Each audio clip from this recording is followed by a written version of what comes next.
you all very much for coming. My name is Eric Aasheim. I'm the owner of Oasis Senior Advisors in Western Mass. I'm a senior living advisor, a certified senior living advisor, and I'm going to talk today about, I call this presentation sort of understanding the landscape of senior living in Western Massachusetts. So it's meant to be mostly kind of a high overview of understanding a lot of what you've probably seen through looking through the handout, but the different kinds of senior living communities, what separates one level of senior living community from another, how do each of them differentiate themselves from, let's say, this nursing home, which is what a lot of people think about right away when you say senior living. Questions like, how do you pay for it, which typically tends to be what I get most questions about. What does it cost? How do you pay for it?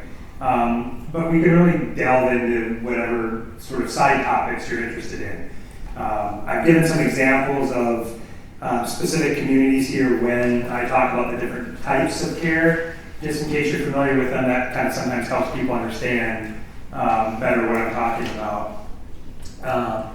So the purpose of this is for, when we're done, for you to walk away with an understanding of what senior living communities are, how, again, they are different from one another, what the sort of qualifying criteria are for an individual to be appropriate for one level of care versus another, to understand the decisions that go into moving into senior living, where they are actually located in our communities here in Western Massachusetts, what they cost, and what things to think about when choosing a senior living community, because you're not just choosing it for now, for the moment, right? You're choosing it possibly, hopefully, this will be the last move that most people make, and you're choosing it for potentially the rest of your life. So there's some important things to think about and keep in mind. So in my role with Oasis Senior Advisors, as I mentioned, I'm a certified senior advisor, and folks who refer to me, they either come to sessions like this,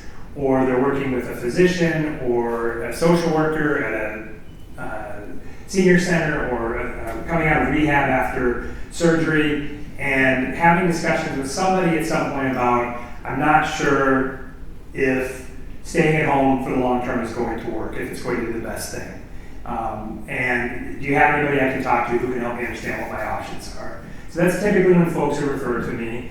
I work with people, I work with the seniors directly, I work with their adult children, I work with them together, siblings, the whole family, whoever is sort of driving not only the decision-making process, but the information gathering, finding out what's out there, what's available.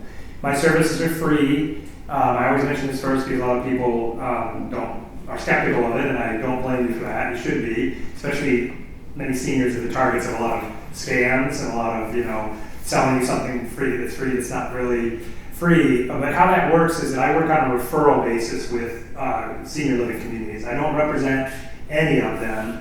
I work with all of them. So when I have a family and we meet and we talk about places, and I understand what their needs are, what their care requirements are, what their budget is, their preference for location, whether they are going to a place and they want to be able to take a pet with them, whether they need transportation provided, I will match them with communities, and then the family tells me what places they want to tour.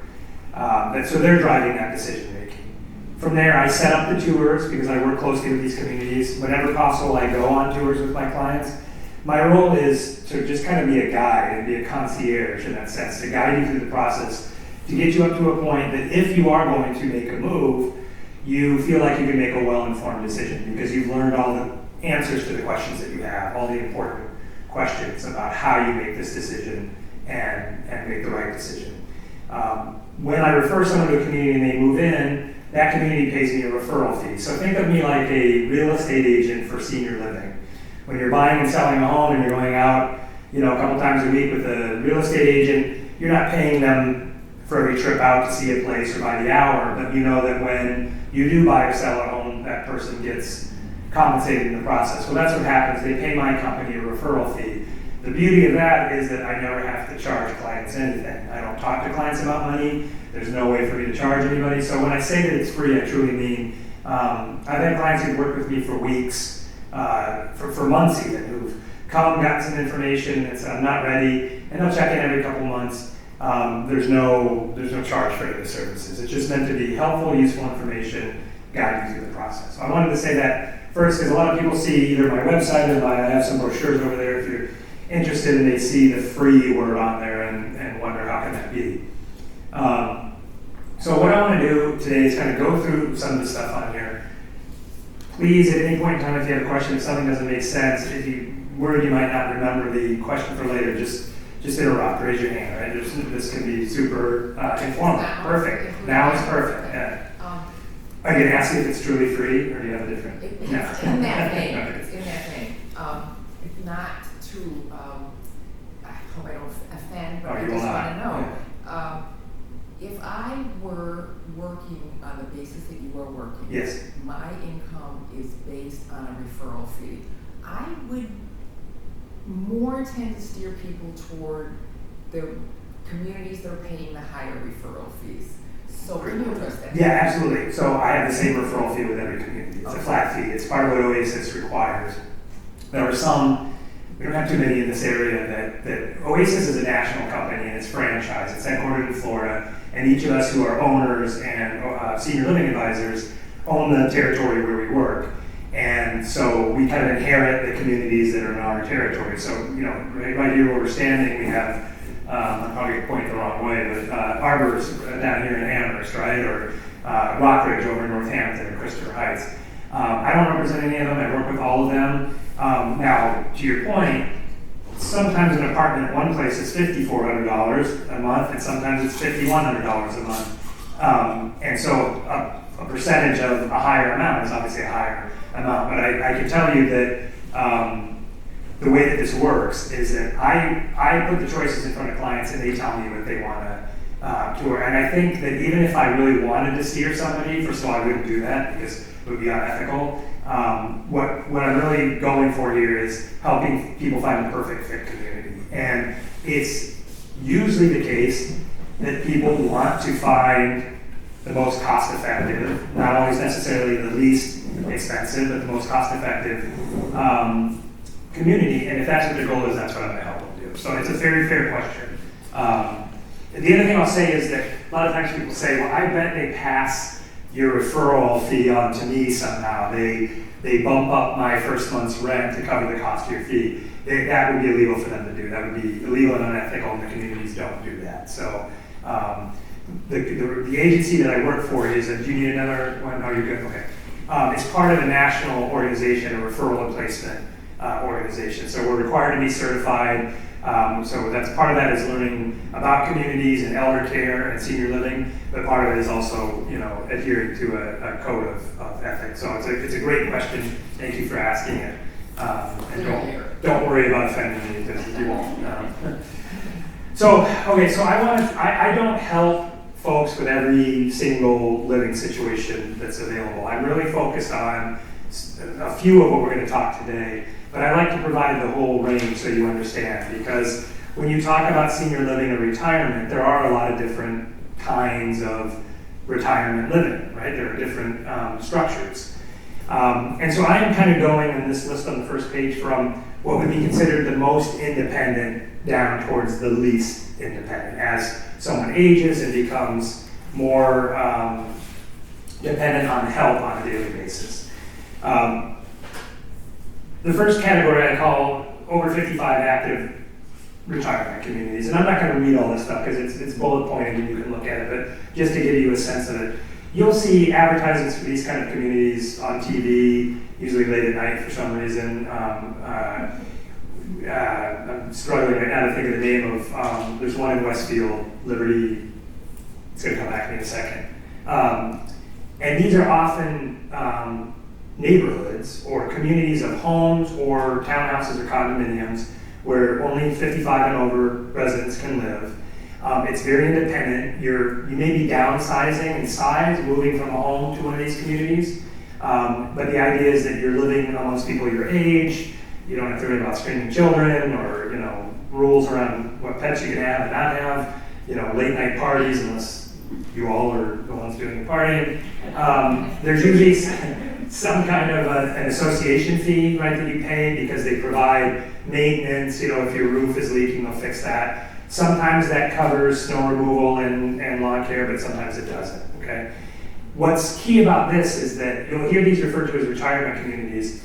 You might be retirement age, you might still be working, but there aren't any services that are provided by the community for you in the way that some of these other living arrangements do. So for example, there might be a clubhouse in the community, there might be a pool that you can access, but there aren't services in terms of transportation being provided or meals being provided or care if you need it in the home. This is truly an independent living environment. Does that make sense? So that you hear them referred to as a lot of things, but I call them over 55. They're usually active adult retirement communities.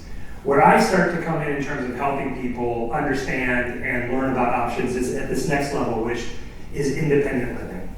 So independent living communities are, again, like the over 55, intended for active and independent seniors who want their own living space, don't require daily medical or custodial care, so don't need help with dressing, bathing, toileting, things like that, but want to be part of a community. Maybe they've been isolated and want to be in a community where they know there are organized activities around various interests. So there might be a bridge club, there might be a current events discussion group, there might be drawing, painting, all those things, gardening club, walking club, and they move there typically because they're still active, they still want to be involved, but they want to be around other people their age with similar interests. There will be common areas. Now oftentimes this is a big kind of apartment style building where people live in apartments, but a number of them also have sort of standalone little cottages or villas.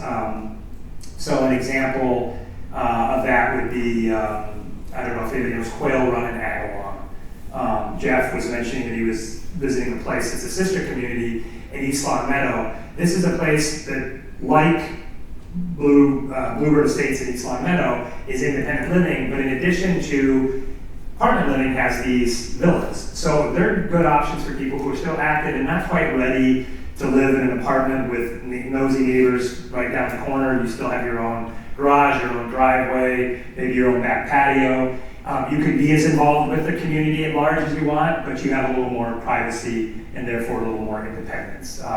My mother is 83 and is a farm girl from Iowa, has never lived in an apartment in her life, recently sold the house that I grew up in, and moved, just couldn't fathom the idea of moving into an apartment. So she's actually, she's in a, it's not quite an over 55 active retirement community, but she's sort of in a cottage villa type situation because she just wasn't ready to make that transition. So that's a good step for people who just can't wrap their mind around going from 2,000 square feet to an 800 square foot apartment. So examples of independent living, well, let me ask you, does anybody know any independent living communities in Western Mass, in Pioneer Valley? I mentioned Applewood is independent living, yeah, and it's kind of got a different structure, which I'll talk about in a second, but you're right, it's independent living. There is... is there a tree house someplace? Yeah, that's different. I don't know. It depends which one you're talking about. East Hampton? In East Hampton, there is Lathrop Communities, Lathrop Communities. They're in East Hampton, and then they actually also have some in Northampton. That's independent living. In Holyoke, there's a place called Providence Place, which is independent living. So these are examples. Sometimes they're like Providence Place, where it's just independent. There's nothing else there. There's no assisted living there. There's no memory care. There's none of these other services. And so people move in there knowing that one of two things. Either as they age and if they start to need more help, they're going to have to pay privately to bring help in to help them with whatever it might be, showering, dressing, transferring, so forth, or possibly move then again to a place where they can get that assistance in an assisted living community. But there are places, Rockridge in Northampton, if anybody knows Rockridge, has on one campus independent living apartments, independent living cottages, which are connected. You don't have to go outside, which is nice for the winter. Assisted living, and then they actually, and memory care, and then they actually have what's called a rest home. It's not quite a nursing home, it's sort of a half step in between. Don't worry about all these details. What I'm really trying to impress upon you is that you can get a lot of these different levels of senior living in a variety of different ways. Sometimes they're standalone, sometimes they're part of a larger community. And I'll talk about Applewood in a second. The biggest difference with an apartment or independent living is typically you have a full kitchen in your apartment, because the assumption is that you're still active, you're still independent, you're going to be cooking at least some of your main meals. But typically part of what you pay for on a monthly basis, and we will get to pricing here in a second, is you get at least some meals provided by the community. So all these places, when you walk in, usually down on the first floor, have a dining room, a formal dining room, where restaurant-style dining is available, where the residents, maybe in assisted living, a typical plan is that you get 30 meals a month. And it's up to the resident to choose. Some days that might be breakfast, some days it's usually lunch or dinner, one of the main meals. You come down for lunch, you sit down either by yourself or with some of your friends or partner or whoever you're with, spouse, and you order off a restaurant. It's like a restaurant, off of the menu like a restaurant. It's a rotating menu. But then for dinner, you might be back up in your apartment, and because you have a full kitchen with an oven and range and full-size fridge and all that stuff, you might prepare your own dinner. So that's kind of an expectation when you hear of that kind of living. That's truly independent living. It's only when you go to the next level, assisted living now, where the apartments tend to be smaller. The kitchens tend to go from full-size kitchens to efficiency kitchens, kitchenettes.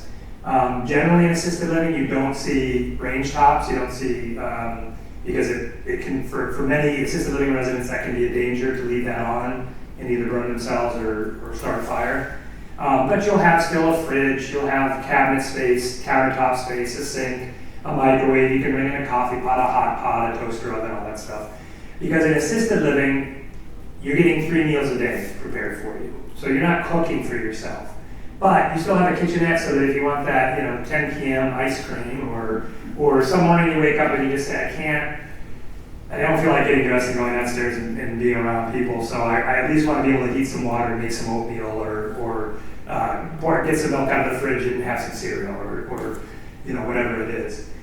With assisted living now, you're going from the independent living, where it's more active, more independent, to still a home-like setting and a social model of living, which I'll explain in a second, but to a setting where the residents typically require some level of assistance with at least one ADL, activity of daily living.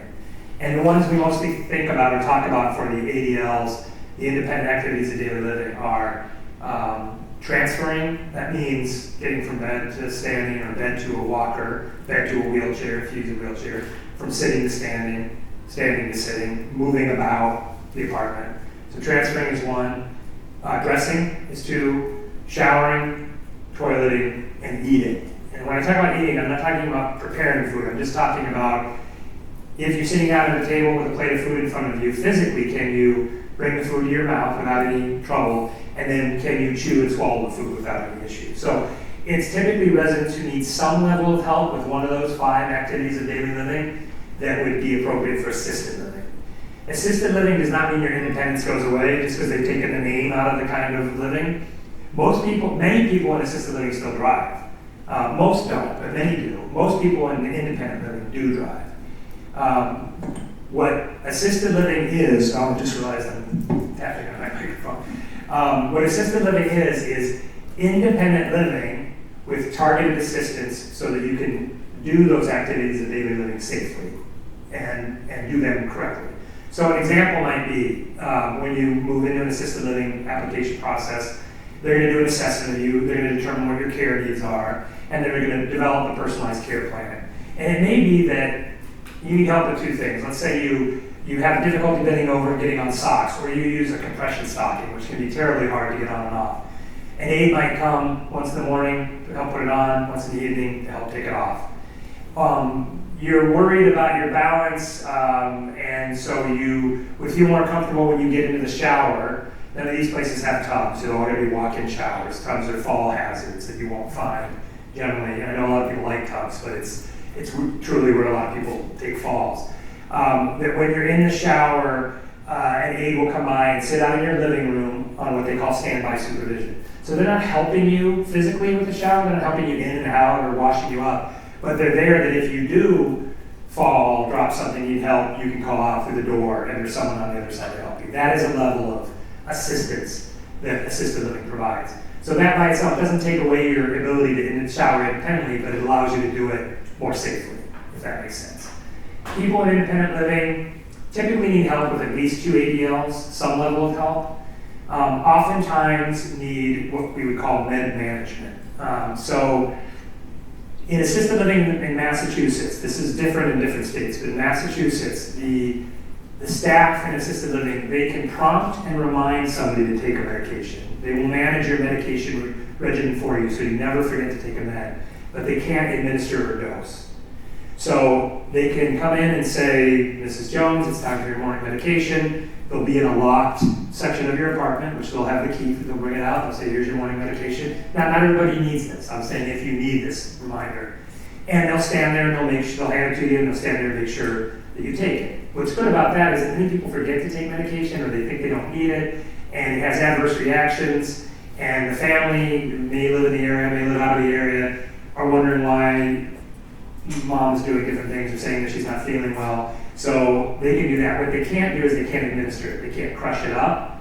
They can't, if you're a diabetic, they can't dial up your insulin or test your blood sugar or dial up if you're on one of those sliding scale things, and they can't inject you. You have to be able to do that yourself.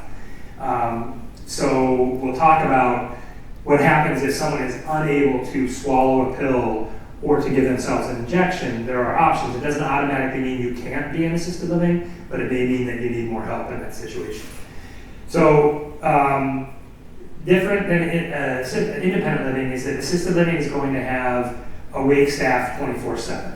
So they're going to typically have nurses, RNs, LPNs on site from usually like 8 in the morning to 8 at night, and then on call at nighttime. But at nighttime will be a staff of CNA, certified nursing assistants, or other nurses' aides, so that if somebody gets up in the middle of the night and takes a tumble or just says, I'm not feeling well, they'll be given an personal emergency response system, usually a bracelet or a pendant, and that will call to the nurse's station. And so it's unlike independent living where someone would have to come from the outside, you'd be calling 911 essentially. There's a staff that's always awake 24/7 in assisted living because of the level of care that people need. I want to do one more and then I'll stop and take any questions that you have. The next level of care is really part of assisted living, but is referred to separately as memory care. And this is for folks, as you can probably imagine, who may have some sort of cognitive diagnosis. Alzheimer's, dementia, Parkinson's, anything where the cognitive diagnosis is causing concerns about safety or ability to be oriented to your schedule, to know what day and time it is, where to go to get your food, what to do in terms of your daily routine. Normally, memory care is a separate wing, a secure wing within assisted living. So you'll hear it referred to as a wing or a neighborhood or a section, right? And so what you have is you have a building that's assisted living, and most of the people are in traditional assisted living. They can come and go as they please. Some are driving, many are not. They'll still sign out at the front desk because the people want to know if they're out, if they're having lunch with a family member, or they're out shopping or something like that. But in memory care, it's secure. It's behind closed doors. The residents can't leave on their own. They leave all the time under supervision of staff for activities, outings, things like that. But people are typically there because they're have proven either to be a wander risk.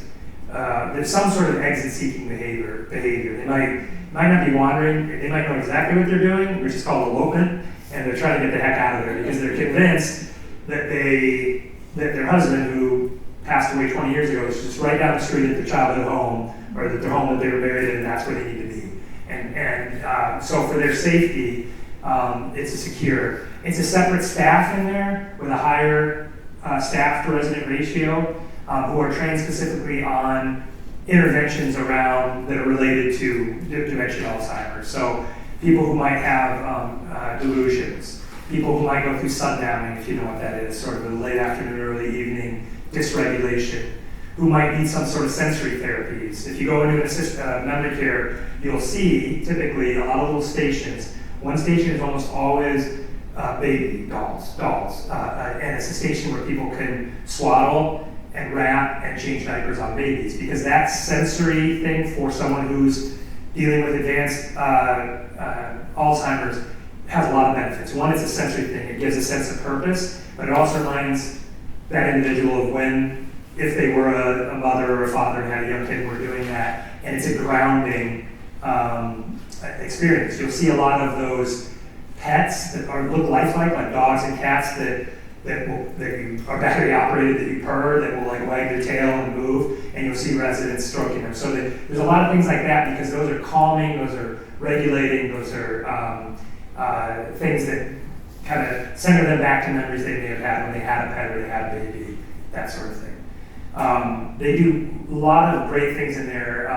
It blew me away the first time I went in and they told me, do you know why all the plates, I think it was blue, are blue? And I said no, and they said, well, a lot of memory care residents, one of the things that happens is that their appetite starts to diminish. And it's hard to get them to eat, and obviously if they're not eating well, nutrition declines and it can cause health problems. Blue has been shown to stimulate appetite.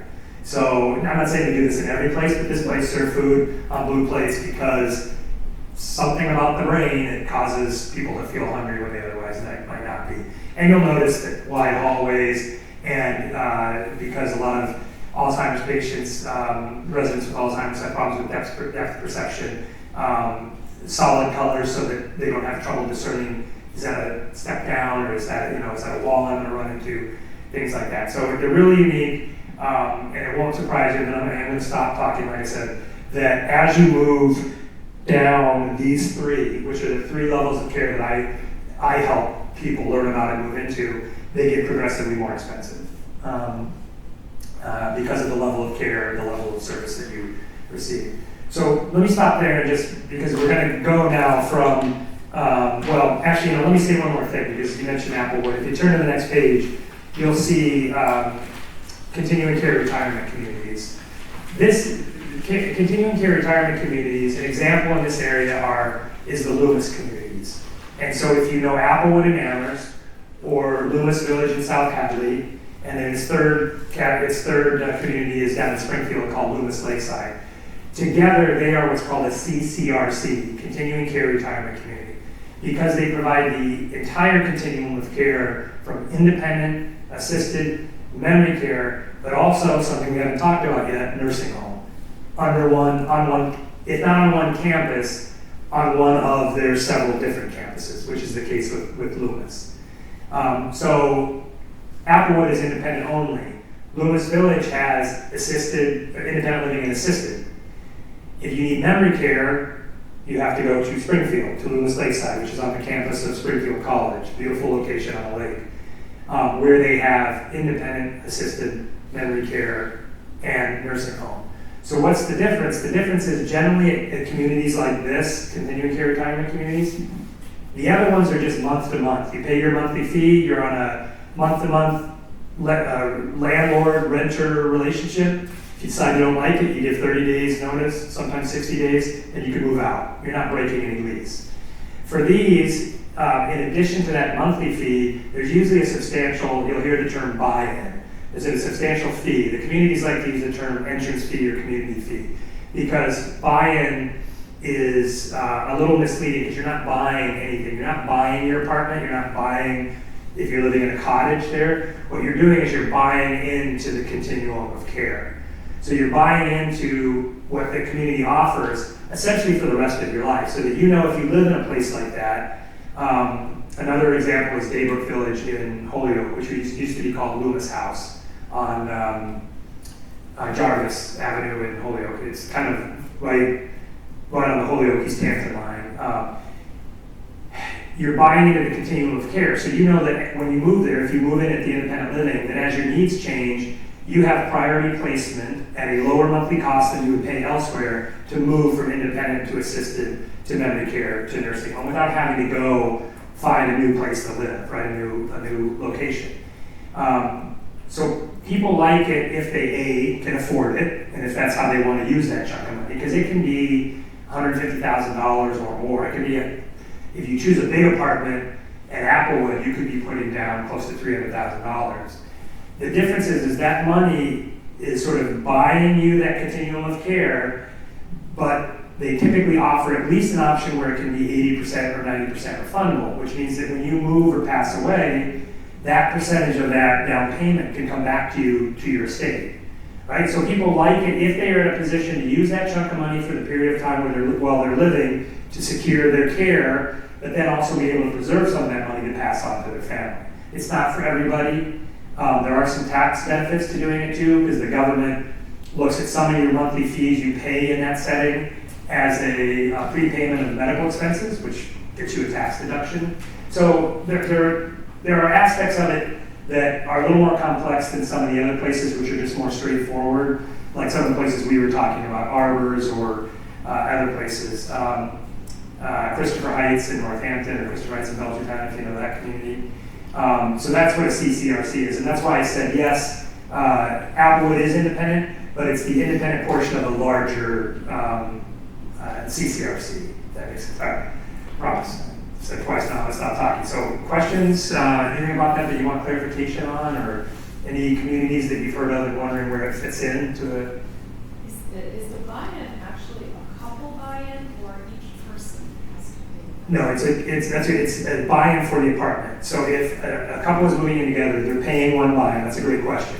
However, at every place, not just CCRCs, there is a second person fee that is your monthly fee. So maybe now's a good time to give you examples of the monthly costs for these, and then I'll go into more detail about it later. The average cost of a one-bedroom independent living apartment in Western Mass. Anybody want to guess what the monthly fee is?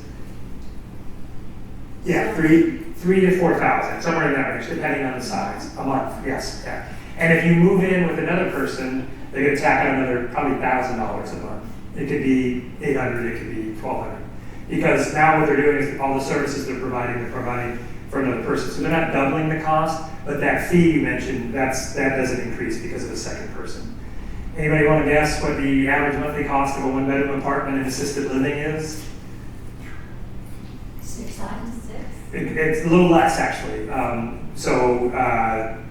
I did a study not too long ago, and it was somewhere between 52 and 5,400, so right in that range. Memory care will be 6,000 and above. In memory care, it's a little harder to describe an exact average because it really depends on what care you need.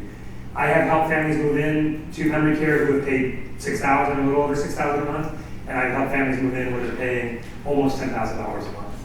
And this is all high, and it's very high, and we'll talk about how you pay for it, how in the world they pay for it. But a nursing home, anybody know how much a nursing home, if you're paying privately, which most people do not do, costs per month? $12,000. Yeah, $12,000. It's usually $400 to $450 a day, which is $12,000, $13,000, $14,000. So it's a little insane. This is our system, unfortunately, in the country, that all these things are private pay, and insurance for the long-term care, you can have the best private health insurance, Medicare, Part whatever, supplemental. That's not paying for any of the stuff that I talked about. It's all private pay. The exception being, I'm getting ahead of myself a little bit, it being that if you qualify for Medicaid, Mass Health, so if your income is low enough and your assets have dwindled or spent down to a certain level and you qualify for Mass Health, then there are programs that will help pay the cost of assisted living or memory care, not independent living, because it's based on needing care. And then certainly also Medicaid, Mass Health will pay for nursing homes. There was another question, I think, because you asked a question about the fees. I have two questions. Yeah. What's Linda Manor? Where does that fit in? So Linda Manor over in Leeds has two buildings. One building is an assisted living that also has memory care, and right next to it is what's called the extended care, which is a skilled nursing facility, which is not the very next, because I'll talk about residential care homes in a second, but is the next level of care. So they have actually two separate buildings. One is the independent assisted and memory care are what we call social models of living, and they're home-like environments. You have your own apartment, your own bathroom, your own kitchen, you come and go as you want. The goal is to provide a safe place for people to live, provide some targeted care, like I mentioned before, standby supervision with showering, help with upper body, lower body dressing. But it's not a medical model. They're not there to care for your medical needs. A skilled nursing facility is a medical model. is they're not there to make sure that you get to sign up for pottery class or, you know, that you get to go on walking club or whatever. I mean, they might do some of those things, but it's there to take care of the residents' medical needs. And so when you go from assisted living / memory care, cross kind of over that threshold, your needs get to the point where you can't be there safely anymore, and you need round-the-clock skilled nursing care. You're going from a home-like environment, a social model of living, to a medical model of living, which is a hospital-like environment. If you've ever been to a nursing home, whether it's short-term or long-term rehab, you know that the rooms look and feel, for the most part, very much like a hospital room. Typically, you have a roommate, you're in a bed, not always a hospital bed, but sometimes it is, separated by a curtain, and it's sounds and smells and looks like a hospital, right? That's the difference with it. So Linden Manor has facilities on both sides of that divide, if that answers your question.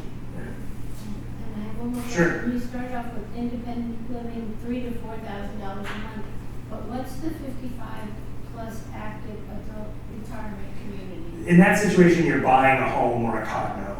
So you're owning something, so it depends on what you're buying, you know. So, you know, So it's like a house. yeah, it's a house. I mean, so it could be typical house costs. It's probably slightly less, you know, but then homeowner association fees on top of it. So the next level, unless there's any other questions I want to mention, we don't really have a lot of them around here, at least the way that it's described here, residential care homes. These you'll hear also referred to as adult family homes, board and care homes, and sometimes rest homes. Although we do have rest homes around here, they're a little bit different.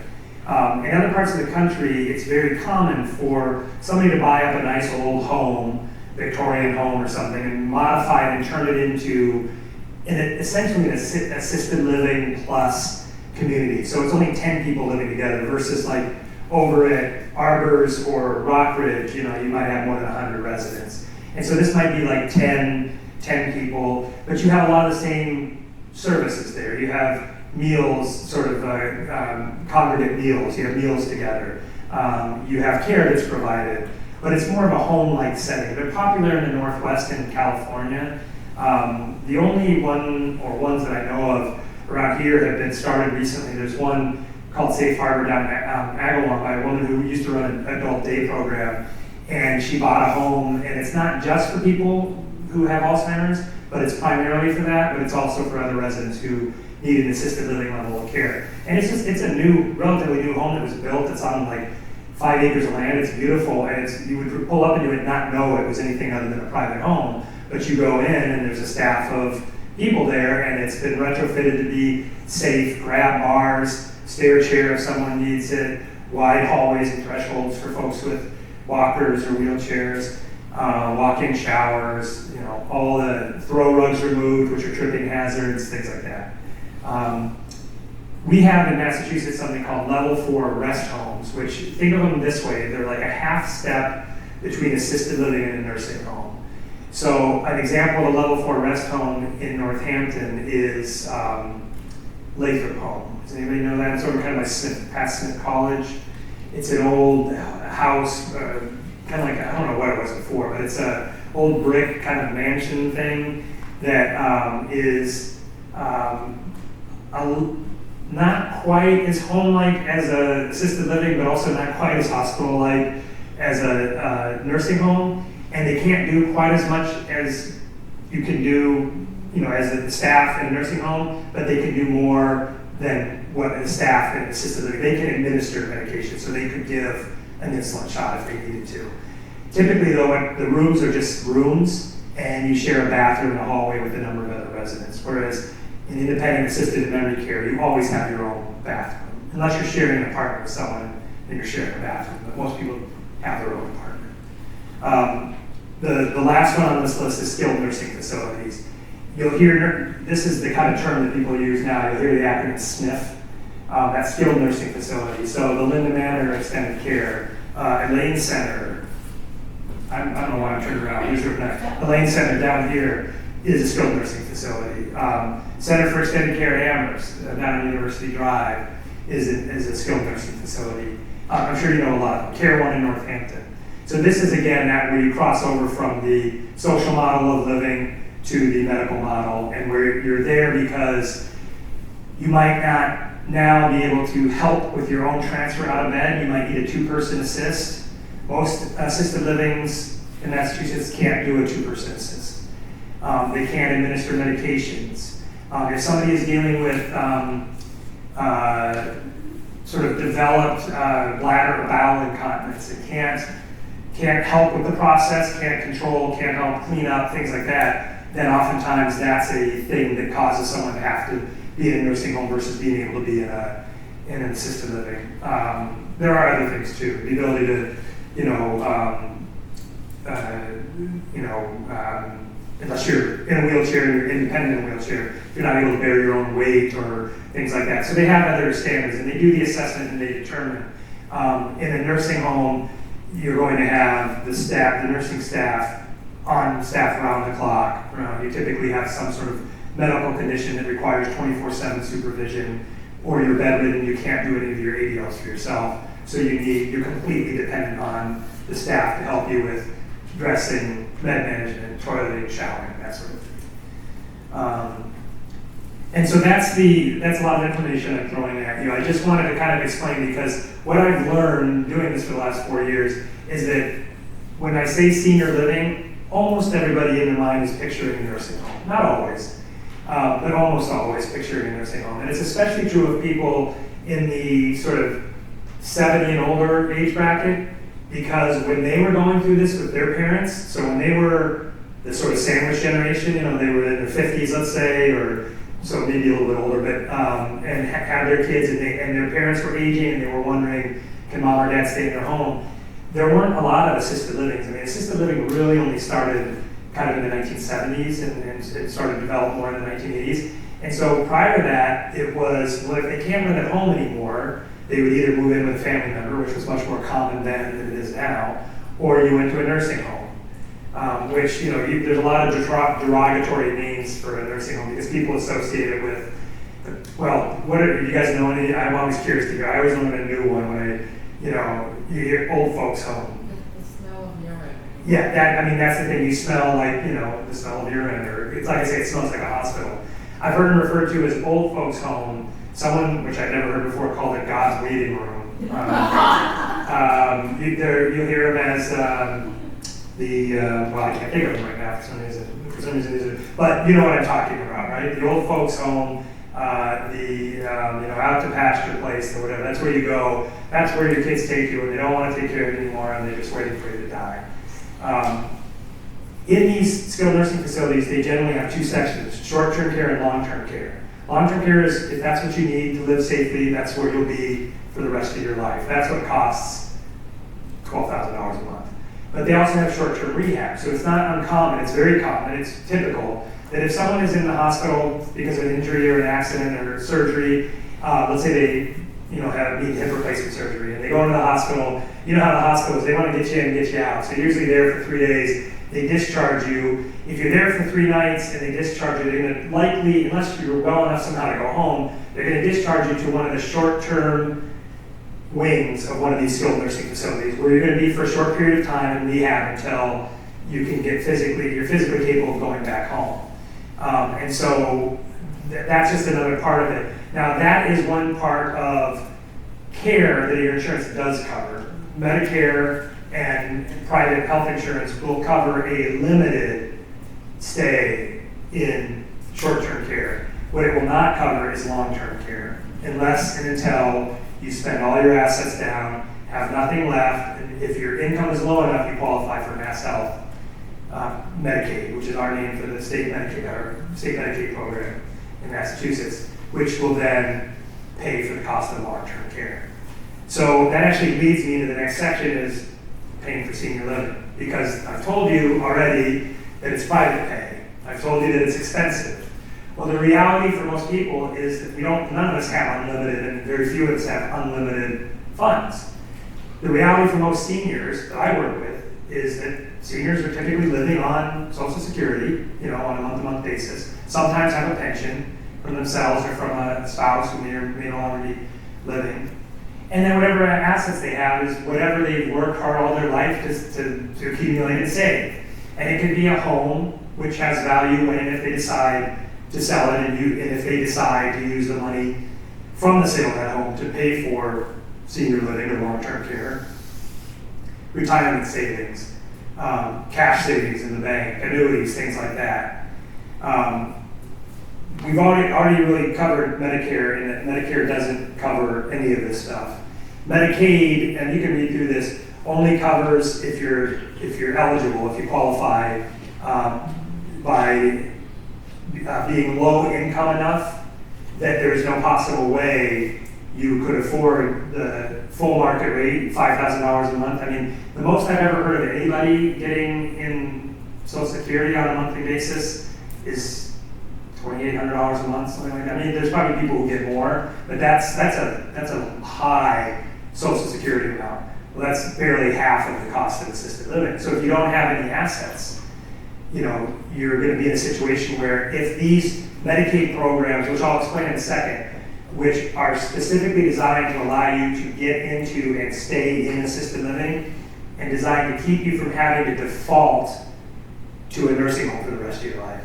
I was working with a family the other day. A woman is 65, it's somebody's mother-in-law, 65 years old, young, had a stroke, very serious stroke, doesn't have a lot of income and assets. And if these Medicaid programs didn't exist to allow low to moderate income seniors to be able to afford assisted living, there would be no option for that person but to go to a nursing home.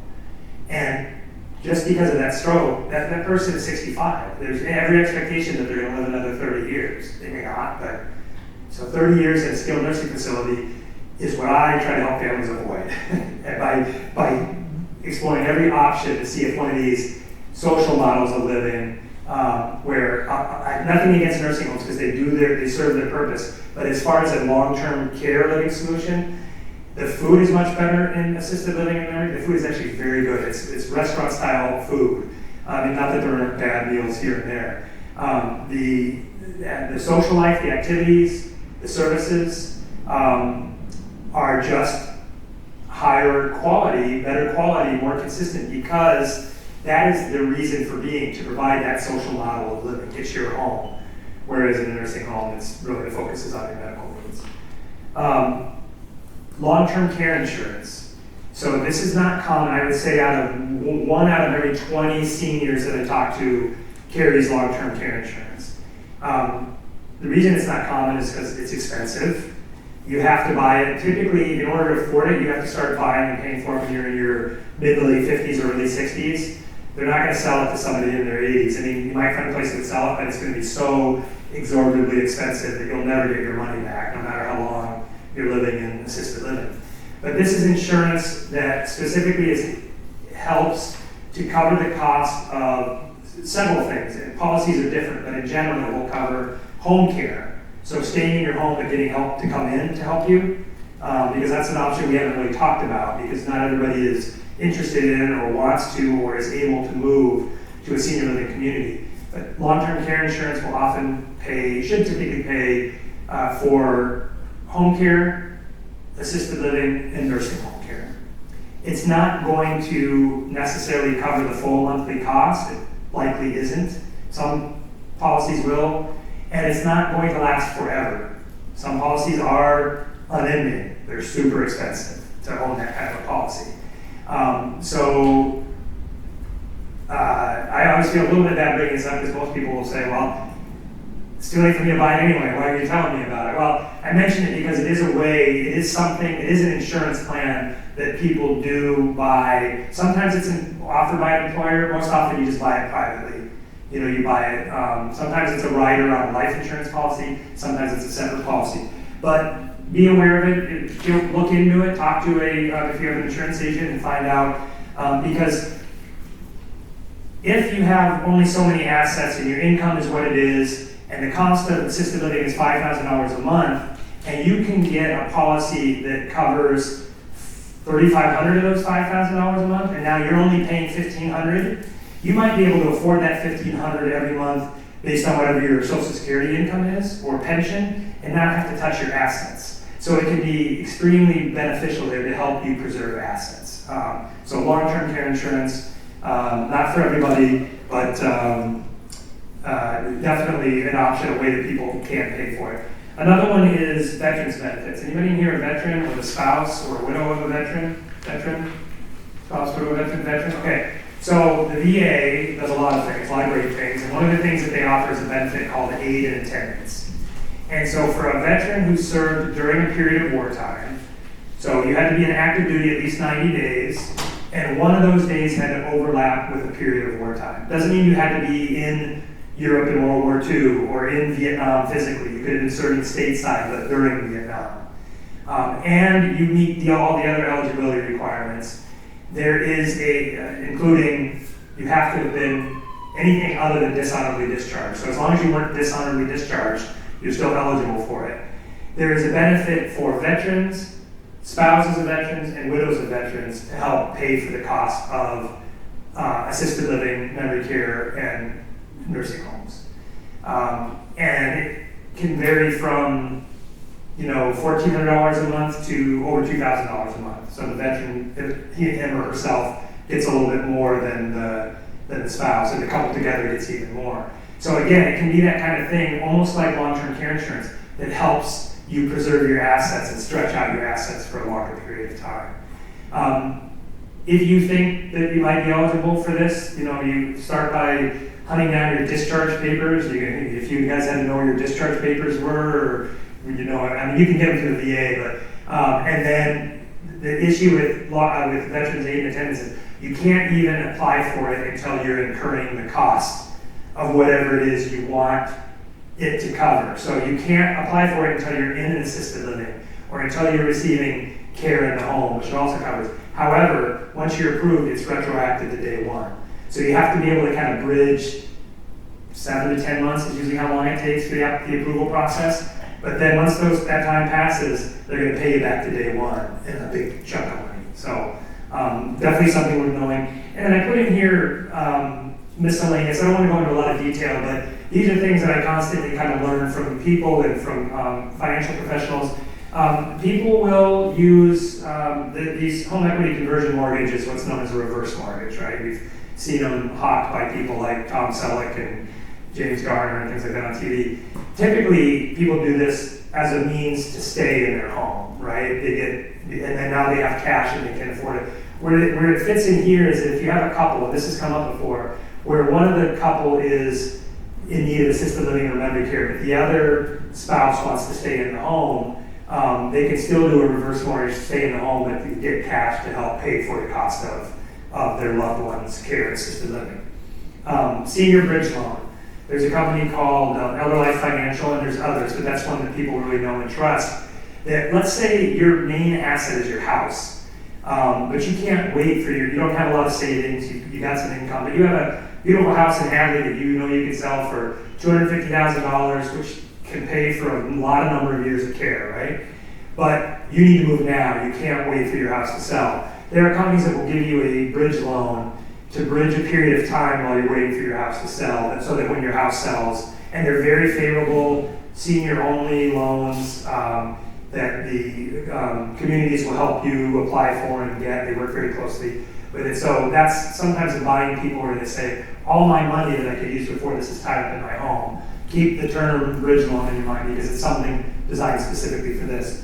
And then they have these long-term care life settlement. I have to say, I don't know a lot about these. I've gone to a couple seminars on them. I'm having a hard time wrapping my mind around them. But what I know is that pretty much any kind of life insurance policy, if you get to a point in your life where you don't really feel like the value of that as a policy is not as valuable as the cash that you could get from selling that loan would be to you, then you can sell. It doesn't have to be a whole life policy. It can be a term life. It can be a variable. It can be a whole life, cash basis policy that you could sell for cash and certified financial planners are people who are experts in this, and they do this. And one of the guys that I saw on a webinar was one of the people who pioneered it. And some of these things sound a little suspicious to people. It's completely legitimate. It doesn't always make sense, but it might make sense if you say, well, I'm retired, I've been paying for and carrying this, maybe I've paid it off by now, but I have this term life insurance policy. The reason for that was that if I died and I dropped dead at the age of 40, my spouse would have something to cover my income, which was no longer there. Well, I don't have any income anymore, so I've got this potential $100,000 sitting there. So just keep that term in your mind. That's something that's also that people use and use legitimately to cover the costs. All right, there are usually questions about paying for assisted living. Are there any questions about that, the cost? It's not really a question, but I was looking into the veterans benefit for Yep. my sister, who at one time was at the Arbors, and the veterans agent told me that she had to spend down more of her money. For money to qualify. for it. So Yeah.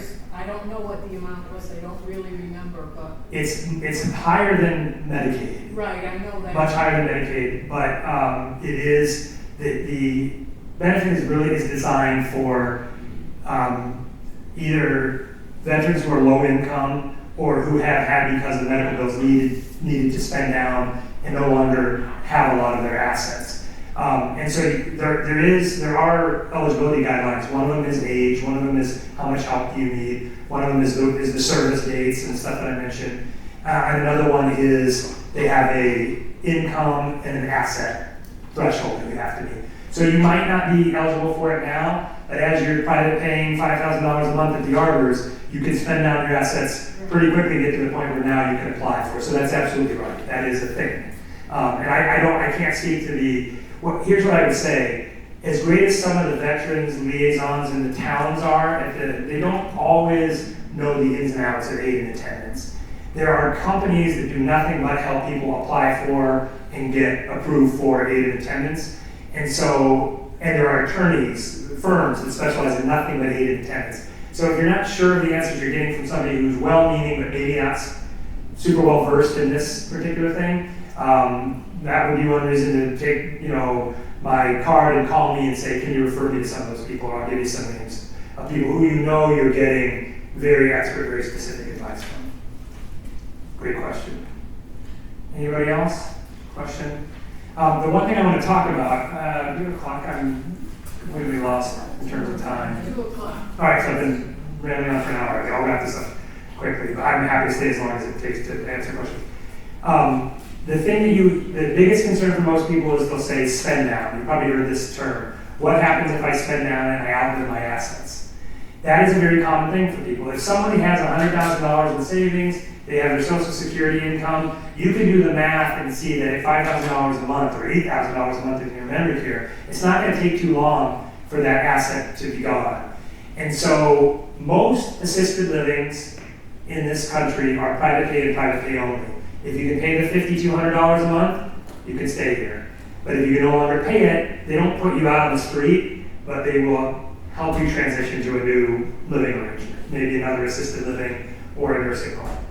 However, there are a great number of assisted livings that offer financial assistance programs, specifically for this situation, so that as you spend down and you qualify now for one of these mass health level programs, they will transition you over to that program. You may have heard of some of them. PACE is the name of one of them, which is Program for the All-Inclusive Care for the Elderly. Another one is Group Adult Foster Care. There's a bunch of different names for these. Some of them are just scholarship programs that the communities offer, low-income housing tax credits, things like that. They will help transition you over to that program as your assets are being spent down so that you can stay there and not have to leave. Maybe never have to leave. And now what they're doing is they're charging you what you can afford every month based on your income. And the program that you're on, whatever program it is, PACE, GFC, is contributing money to pay for your care that you can no longer pay the full cost of. So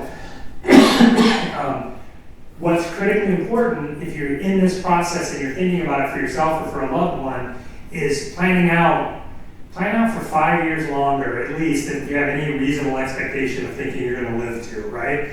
So plan out to 105 or whatever. Because if you plan out only 5 years and you live 15 more years, you've kind of shot yourself in the foot a little bit.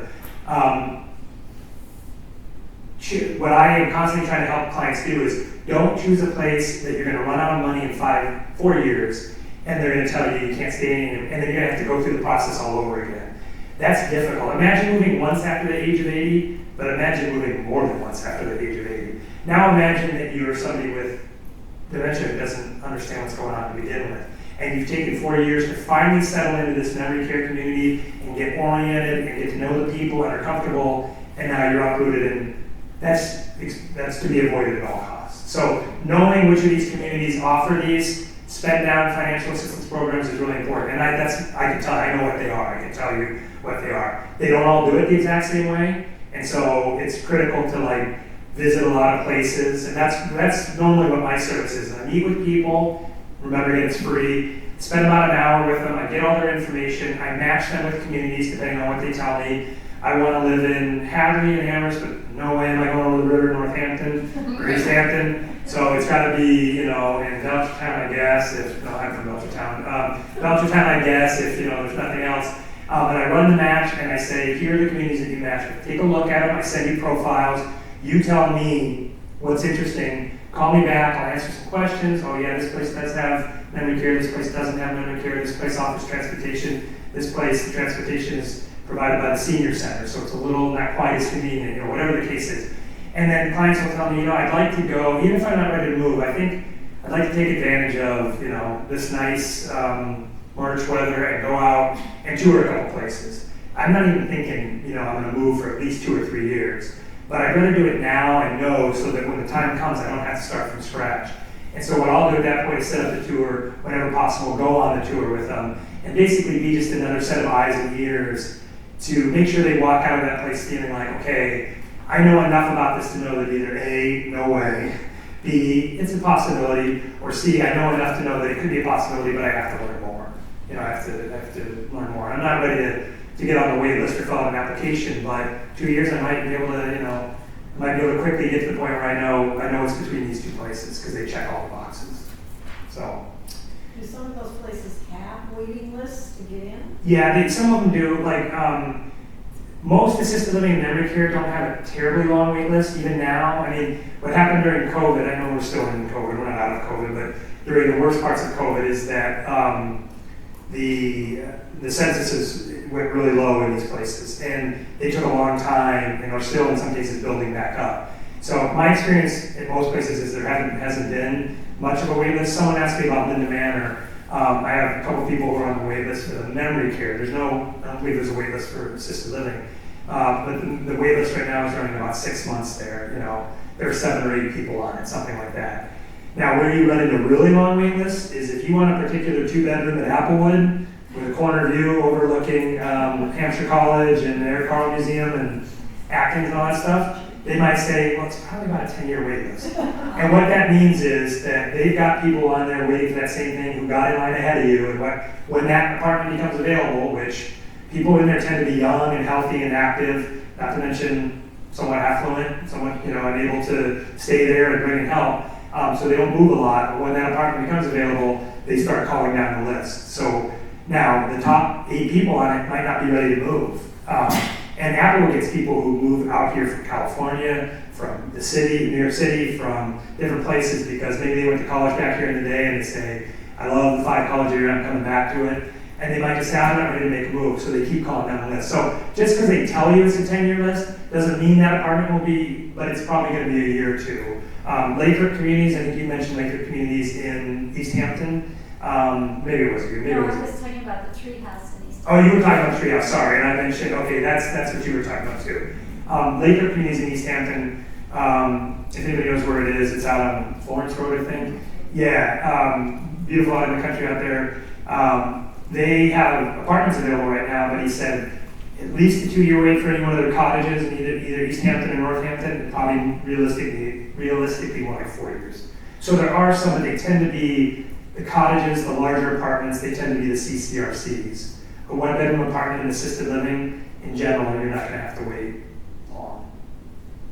So having said that, if you go to tour a place and you like it, even if you're not ready, sometimes you can get on for nothing. Sometimes you have to do an application and you put down $500, which will be refundable if you don't move in, or if you do move in, or a loved one moves in, will apply towards your first month's rent.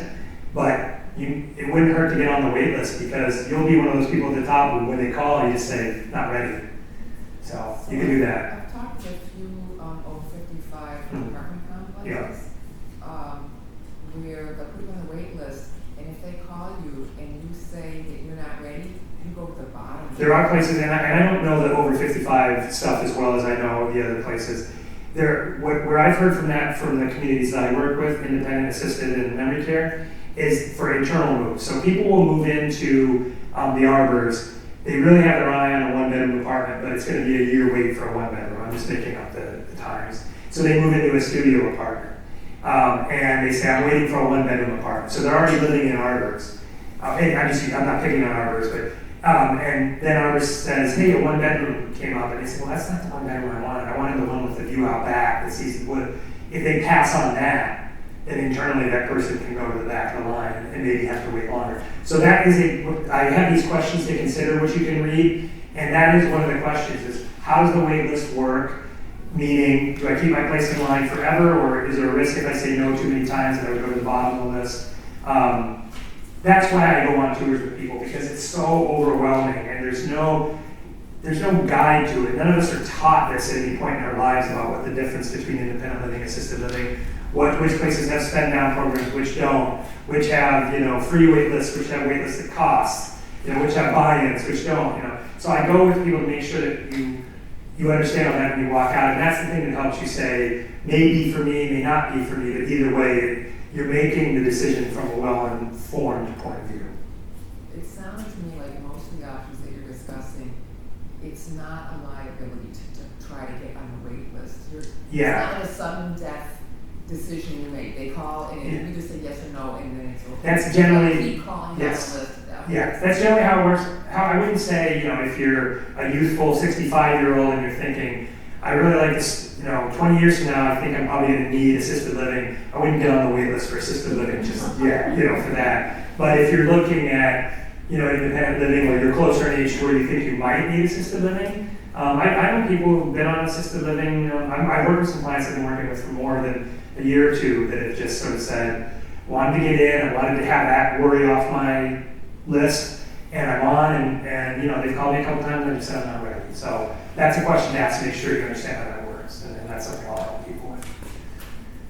Questions? So what happens if the management ends up being terrible or something? And I mean, my concern would be kind of ending up trapped in a bad situation. Yeah.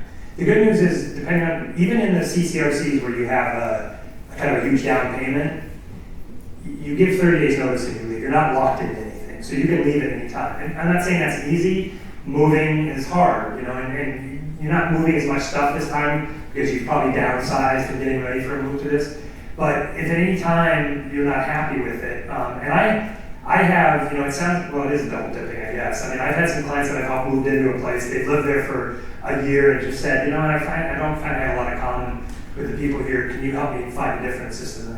So I've helped move them to a different system. They gave 30 days notice and they left. And it happens all the time. There are no, and it may not have been because the management was bad. It may have just been that, what the people like doing here, I'm not really interested in. Or I felt like this was a more youthful community, and I feel like I'm the youngest person. I mean, believe me, when I'm working with an 85-year-old and I say, well, there's a place, like Arbors, and they'll say, oh, I'm not going there, that's all old people. And the 75-year-old will say the same thing about the 80-year-olds, and so on and so forth. So for whatever reason it's not right, you give 30 days or 60 days notice, it varies, and you move out. You're not trapped. You're not locked in, you're not breaking the lease, you're not penalized financially. So, great question though. That's the last thing you want to do is feel like, oh, I made this terrible mistake and now what do I do? I guess I have to be miserable for the rest of my life. Nothing like that. Well, thank you guys. Yeah, sure. I was going to say a funny story. My sister was looking for an adult community in another state, and she could get into the place right away. But they had all these activities and whatnot. Yeah. And she says, one of them was gardening, and she said, well, how long, how soon could I get a garden? And the woman says, well, I've been on the list for 10 years. Oh, wow. 10 years for Really? a garden? Wow, yeah. I mean, that's popular. it's a question to ask. I mean, you'll see raised bed gardens. You'll see some places where you might have an apartment with a little walkout patio and you can landscape the area there yourself, But here's the key, this is what I'll end on, is that this becomes your home, whatever it is, whichever one of these things. And so if there's something about it that you feel like I cannot be at home there, I can't imagine mom or dad there, I can't imagine myself there, for whatever reason, whether it's the availability of gardening, or it doesn't have a great place to walk, or there's no nature around it, and that's what you have to have. That is as important a decision point as anything else. Cost, food, whether or not they allow you to smoke. No, none of you can't smoke inside of any of them. But believe me, the first question I get is how much does it cost? Second one is can I take my dog? And third one is can I smoke? And you can, some places you can smoke outside. Most places you have to go off the campus to smoke. Because imagine if you've been a lifelong smoker, just like imagine you have your pet, and you're like, I'm not living anywhere without my little dog or my cats. Smoking is, as bad as it is for your health, for some people it's like, if I can't do it there, I can't live there. Now, that's not the greatest example of what you want to make your decision on, but it's a factor for some people. Gardening's a better example. We'll use gardening as something. So thank you guys for listening. I appreciate it. Great question.